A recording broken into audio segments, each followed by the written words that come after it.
पगली पगली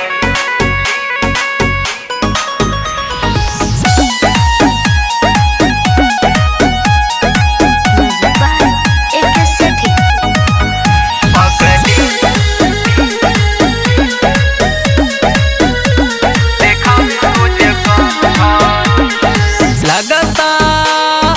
कद ही दीवाना हो चारा डालल रोजाना हो साचो हाँ लगता कद ही दीवाना हो चारा डालल रोजाना हो मानतिया हमरा के लभर अरे मानतिया हमरा के लभर पगली देखावे रोजे कभर पगली देखावे रोजे कभर राज कइल चाहे दिल के ऊपर हर राज कइल चाहे दिल के ऊपर पगली देखावे रोजे कभर पगली देखावे रोजे कभर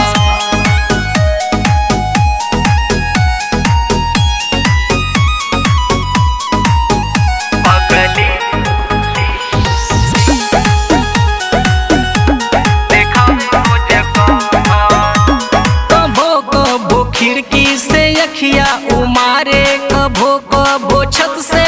बैठा टकोरे सही कहो हाँ हो कभो कभो खिड़की से अखिया उमारे कभो कभो छत से बैठा टकोरे ताकि न बजा देवे बूफर ताकि न बजा देवे बूफर पगली देखावे रोजे कभर पगली देखावे रोजे कभर राज कइल चाहे दिल के ऊपर हर राज कइल चाहे दिल के ऊपर पगली देखावे रोजे कभर पगली देखावे रोजे कभर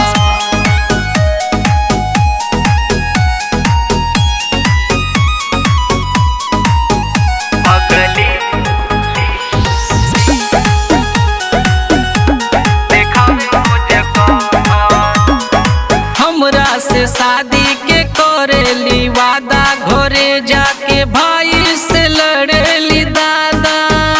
एकदम जीत पागल बयार हमरा से शादी के करेली वादा घरे जाके भाई से लड़ेली दादा अरे कहेले उपेंद्र चंपा बेटा अरे कहेले उपेंद्र चंपा बेटा